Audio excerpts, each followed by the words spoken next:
नमस्कार मु Deepti दीप्तिस full lab को आपण मानकु बहुत बहुत स्वागत। प्रथमाष्टमी आसिले एंडुरी पिठा बा हलदी पत्र पिठा कथा मन पड़े। तो आज आम मांडिया रे बनैबा हलदी पत्र पिठा बा एंडुरी पिठा बहुत टेस्टी लगे खाइबा आ बनैबा भी बहुत सहज। सठिक मापरे जदि आपण बनैबे पिठाटा को तो बहुत बढ़िया बनिबो, पूरा तुला परी नरम हबो। तो आशा करुँच रेसिपीटी पसंद आसो समस्त को शेष जाए देखु भिडटी को पसंद आसिले वीडियो को लाइक और शेयर कर दिंतु। तो पिठापाई फास्ट आम पूर बनईदबा। आ पूरपाई ये देखु गोटे बड़ कप नहीं मु कोरा नड़िया बा नड़िया को आप ग्रेट करके एमती कोरिकी नहीं पारे। तो ये गोटे पैन गरम करके से नड़िया को देदबा। ता सहित ये तार अधा परिमाण में मुझे छेना, जदि आप चाहिए छेनार परिमाण आपण हिसाब से कम बेसी करके नहीं पारे। आ बिना छेनार भी आप पूरटा को बनई पारे, किंतु छेना पकेले ना पिठार टेस्ट आहरी बढ़ी जाए। तो ये जो छेनाटा को मु घरे बनई मार्केटर छेना भी आप यूज करें। तो ये छेनार मॉइस्चरटा टिके सुखिबा जाए आम नड़िया और छेना को भाजवा। आउ जिते बड़े टिके मॉइस्चरटा सुखीज एथिरे आम मीठा पाई चीनी ऐड करवा। चीनी जगह आप गुड़ भी नहीं पारे। तो आपण को पसंद बा टेस्ट हिसाब से आपड़ ए चीनी बा गुड़ ऐड करें। मुझे गोटे कप रु टिके बेसी माने पाखापाखि 1.5 कप चीनी ऐड करी भल भाव यहाँ को भाजीदबा। चीनी जमी आम पूरा मेल्ट होगी पूर सहित पूरा बढ़िया से मिक्स हो पूरटा आम एमती टिके सुखिला रखा। देखो पाखापाखि 3-4 मिनिट टाइम लगे। 3-4 मिनिट पर आप देखिए पूरा जिते एमती सुखिला होपर लास्ट आम एड करवा गुजराती गुंड। तो गोटे चामच मुझे गुजराती गुंड देकी भल भाव मिक्स कर दूची। देन गैस फ्लेम को आम बंद करदे। तो नड़िया और छेनार पूरटा ये आम रेडी हो गला।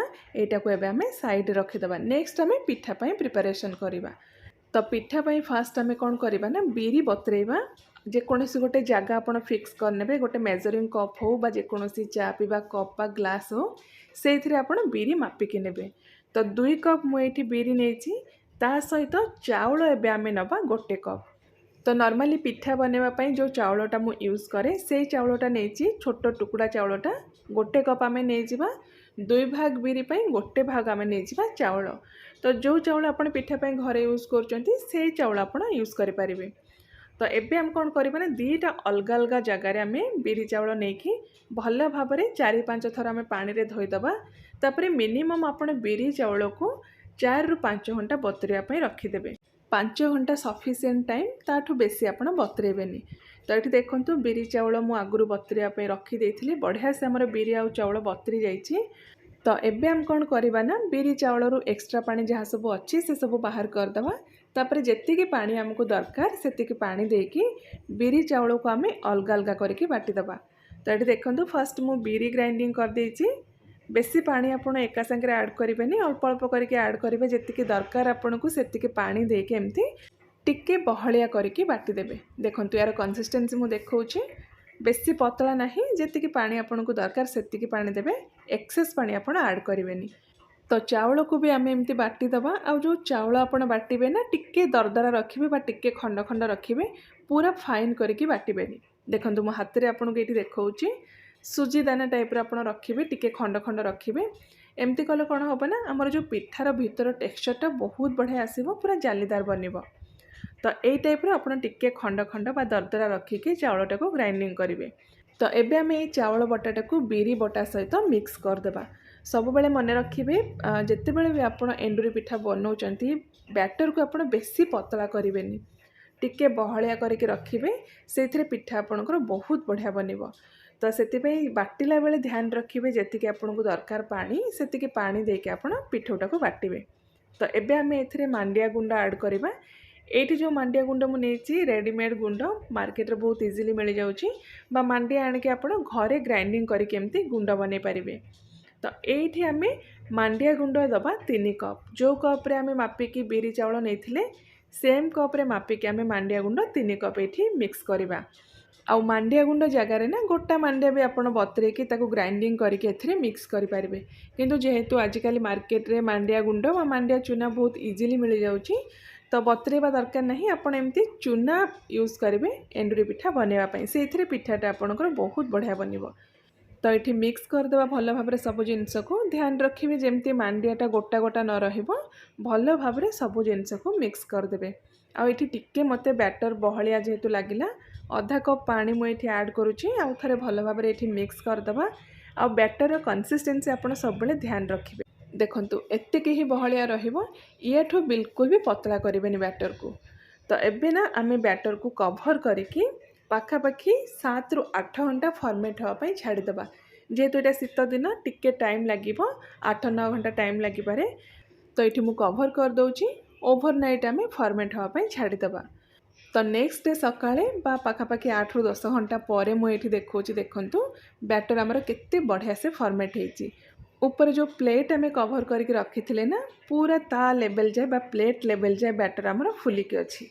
देखो भितर पूरा जालीदार होती। जदि आपणकर बैटर एमती बढ़िया से फर्मेट हो ना पिठा आपणकर बहुत बढ़िया बनिबो, पूरा तुला परी नरम हम। तो टिके आमे एमती बैटर को मिक्स करदबा, किंतु ता पूर्वर स्वाद हिसाब से फर्स्ट एथरे लुण ऐड करबा, तापरे पूरा भल भाव लुण को बैटर सहित मिक्स करदबा। आउ आपण एठी नोटिस करेंगे बैटर फर्मेट हो सारा पर टिके थिक हो, किंतु जेतेबेले आपण एथिरे लुण मिक्स करदेबे ना बैटर आपणकर जेमती पूर्वर थिला सेही कंसिस्टेंसी को पळे आसीबो। तो पिठा बनैबा पई बैटर आमर एठी पूरा रेडी हो गला। बैटर को एबे आमे साइड रखिबा। आउ नेक्स्ट एठी देखंतु जेहेतु एटा एंडुरी पिठा आमे बनैबा बा हळदी पत्र पिठा बनैबा, हळदी पत्र मु एठी किछि नेइछि। पत्र जेहेतु ये बहुत बड़ थिला तो ताकू काटिकी मु 2-3 खंड कर देछि। आ भल भाव पत्र को आपण फर्स्ट धोईदेवे।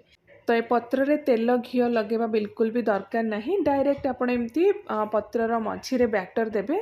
बेसी बैटर आपण देबेनी, 1 ରୁ 1.5 चामच बैटर देकी बैटर मझिरे आपण पूरा स्टॉप करेंगे। तो ये जो एंडुरी पिठारे ना टिके सफिशिएंट अमाउंट आपण पूरा देले खाइबा पई भल लागिबो।